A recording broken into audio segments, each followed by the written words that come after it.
Hi there! It's Jenny from Quick Anime Recap. And today we're continuing the part 2 of the anime, Oremo. So sit tight and enjoy the video.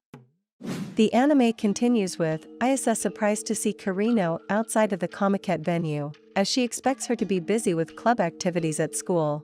As it turns out, Ayase is going for a photo shoot in the area, and she assumes that the two are dating. She also notices Kuroneko and Saori behind them, who decide to leave upon judging the situation. Ayase wonders what the occasion is, and Karino uncontrollably spills information despite trying to be ignorant about the summer Comiket. Kyosuke realizes that she is bad at lying and tries to bail her out, but Ayase grabs her hand. At that moment, Ayase's expression dramatically changes. She accuses Karino of lying to her, and she confronts her about hiding something. She then asks Karino on the contents of the bag she is carrying, which Karino flees from her, but Ayase quickly grabs onto the bag and rips it open, and the eroge stuff she purchased spill out. When Ayase read one of those manga, she announces that they can no longer be friends. At home, Karino takes a lonely shower while Kyosuke calls Saori to thank her for helping out. He assures them that Karino is fine, although he has no idea how much the confrontation has hurt Karino. September is closely approaching, and Karino is confronted by Kyosuke about school. Despite her rejections, Kyosuke stubbornly shows that he wants her and Ayase to make up and will not leave her alone until she tells the full story. Karino then finally admits that she hasn't been able to do anything to regain her friendship with Ayase. After kicking Kyosuke and hitting him a few times, Karino reminds her brother that she still cares for Ayase, and tells him that the life consultation is still not over and Kyosuke has to take responsibility up to the end. That afternoon, Kyosuke calls Ayase, and finds Ayase blames Kyosuke for what is happening. Ayase points out how she saw the negative side of having eroge as a hobby, especially the one regarding a little girl tasered by a fan of eroge, which he realizes it can't just be debunked judging from the number of articles relating eroge and crimes. At a later day, Ayase is confronted by Kyosuke. Kyosuke talks to Ayase about the case of the eroge fan. It turns out that the man is never involved with eroge game, and is attacking a young girl as a lolicon.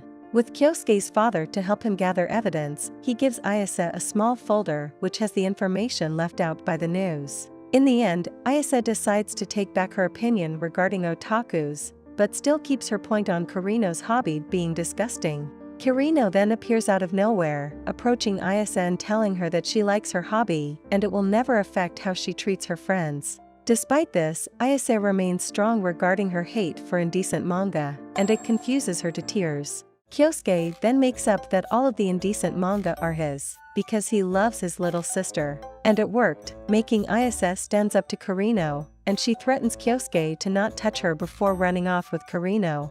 With that, Ayase's image of Kyosuke was damaged, and she became good friends with Karino again. At school, Manami plans on celebrating Halloween and she discusses it with Kyosuke. She also wants Kyosuke to have a first taste of the stuff she made before the fair the next day, and Kyosuke can't turn down an offer from his best friend. Soon, one of his classmates curiously asks him about his status with Manami, and Kyosuke flatly admits that they are not going out. However, Kyosuke also declares that he will beat up anyone who will turn up to be Manami's boyfriend. At home, Karino arrives from school and receives a body pillow she ordered online. Luckily for Karino, her mother did not demand any further details, so she manages to carry the package up her room without any troubles. Meanwhile, Kyosuke accompanies Manami to her family store. She invites him inside the family residence, and in the living room, they saw Manami's grandfather motionless on top of the table. Things get frantic when Kyosuke asks Manami to call the ambulance. However, Manami's grandmother enters the room and assures him that her husband is alive, which she then forces her husband out of the prank by threatening to pluck out his hair. Manami is relieved to know that her grandfather is still alive, but Kyosuke is so angry at him that he wanted to punch him for the prank. Soon, Manami takes out the sweets she made, and shyly asks him to eat some to get his opinion about it. Kyosuke finds the sweets delicious and praises Manami for it, which she blushes in response, which Manami's grandfather whispers from under the table, advising the two to get married soon. Embarrassed by the remark, Manami drags Kyosuke upstairs to her room. Meanwhile, Kirino is enjoying the Stardust Witch Maruru body pillow she ordered. Soon, Kyosuke helps out with carrying things into the house, and at the end of the day, Manami thanks him for his help. She then tells Kyosuke that her family are happy to see him after a long time, and wishes him to stay the night. Kyosuke finds that he has no choice anyway, so he accepts the offer. Meanwhile, Kirino learns that Kyosuke won't be staying in the house for the night, and hears her parents talking about contacting Manami's parents to send their regards. After enjoying dinner, Manami asks Kyosuke to take the bath first, which she decides to tease him by jokingly asking him to share a bath with her. However, he manages to turn the joke against her by actually accepting her favor. She frantically calls her grandparents to help, but considering their support for the pairing, it was futile anyway. After taking a bath, Manami takes Kyosuke to another room near her bedroom. But, the two discover that their futons have been moved into one room. It was all her grandfather's plan to make them sleep together. Although Kyosuke rejects the idea, seeing that Manami doesn't mind the idea makes Kyosuke change his mind. That night, Kyosuke and Manami reminisce on their past. And after several minutes, neither of them was able to sleep. Curious, Kyosuke soon opens the topic he encountered at school. What if someone tells her that the person likes her? Manami, surprised by the question, tells him that she does not know what to do, before returning the same question to him. Kyosuke calmly answers that he would reject them as he preferred a peaceful life. Manami finally decides to sleep, asking Kyosuke if she could come to his house, and Kyosuke agrees. Meanwhile, a bitter Kirino rolls around on her bed, telling her brother not to come back.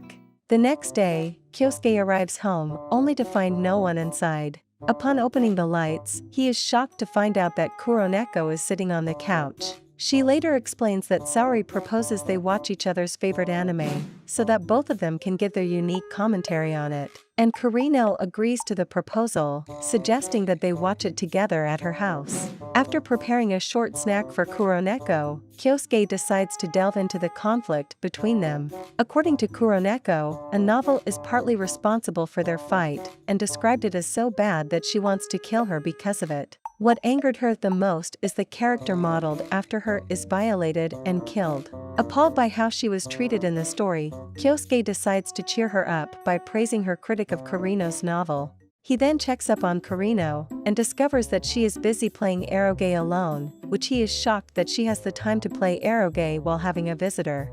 She puts the blame on Kuroneko, and shows a copy of a novel that Kuroneko authored. She proceeds to complain about her novel being too long, and the need to read a supplementary book to understand everything. And to top it all off, Kirino finds a character modeled after her as the main character's own pleasure slave. Kyosuke is revolted by that, however, he realizes that the opposite just happened with Kuroneko. Soon, Kyosuke brings Kirino down to the living room and tells them that they should focus on watching Maruru for the meantime. As soon as the first episode plays, Kuroneko begins criticizing Maruru for its content, which to her, mixes the concept of eroge and loli. Kirino defends Maruru by saying that the theme for the series is friendship, which Kuroneko instantly questions it. Sparks start to fly between the two girls, and Kyosuke can only say that their argument is what he can call as friendship. The next day, Kyosuke is welcomed by an angry Kirino, because she learns that he is browsing Ecchi sites on her laptop. Kyosuke did not dismiss her claim and apologizes, which she declares that he must do something to make up for it. In fact, Kirino only wanted someone to review her latest novel. According to her, she had it submitted in the website of a book publisher. She feels that she has the potential to make a good novel, so she plans on making another one called Little Sister City, much to Kyosuke's shock. And he gets dragged to Shibuya to help her start writing. Kirino tells her brother about the plot of Little Sister City, where the main character saves little girls and slowly rebuilds the world. She then asks Kyosuke to get hit by a speeding car just for her to feel the main character. Of course, Kyosuke rejects the idea, and Kirino decides to go with pictures instead. She then drags his brother into some shopping, and asks him to buy her an expensive ring, using plot research as excuse. Kyosuke admits that he does not have the money for the purchase, so she decides to go to a store with much cheaper accessories. Kyosuke's irritation for being forced into the whole thing begins to show. He ends up criticizing Kirino's work. But then, Karino drenches herself in water, reenacting a scene from the novel that she plans to write. Although overcome by shock, Kyosuke decides to cover her soaked clothes with his jacket and takes her to a hotel. As Karino freshens up, Kyosuke gets a call from Manami, who wants to invite him to eat some Christmas cake she prepared. He accepts her request, but is forced to hang up when Karino finishes. After leaving the hotel, Karino suddenly gets an idea while they walk along the roadside. As Karino leads on, he thinks about how messed up his Christmas Eve was. While Karino's novel becomes increasingly popular, her editor reveals that it may be adapted into an anime. Overjoyed, she invites Saori and Kuroneko with her to the anime staff meeting. However, she is shocked at the number of changes the anime staff requested, most notably changing the lead protagonist from female to male. Some days later, Karino collapses from exhaustion after returning home, so Kyosuke takes Karino's place at the next meeting in order to plead her case. Upon the start of the meeting, the group are given a summary of changes to the novel. The producer harshly criticizes Karino's work, calling it as unfit to be adapted into an anime series, and simply uninteresting, which Kuroneko uses her blunt attitude to focus on the producer, whom she knows have failed to create a decent income as a writer, and tells that his pride might have clouded his judgment on Karino's work. It is then Kyosuke finally mustered his courage to talk again, and he talks as Karino's brother, and requests them to allow Karino to be happy by making the anime based on her novel. He does not want his sister to die of depression, nor see her heartbroken. With this, he pleads to them, asking them once again to reconsider looking into Karino's novel. Kuroneko soon expresses her agreement to Kyosuke's request and pleads as well. On the train ride home, Kyosuke tells Kuroneko and Saori to keep his involvement a secret from Karino. Kuroneko questions Kyosuke's dedication to his sister and then expresses envy at having an older siblings. Later at home, Karino receives a summary of contents of the anime series production of her novel, and is pleased that she managed to keep most of her ideas into the project, and thinks that her efforts have been fruitful, not knowing the efforts that her brother, Saori and Kuroneko have to exert to make it possible. Soon, Karino tells Kyosuke one last thing before he leaves, that is the next life counseling session would be the last. Thanks for watching the video. Still want to watch more anime recap? Click the video on the screen to watch more. And don't forget to subscribe to catch the latest upload.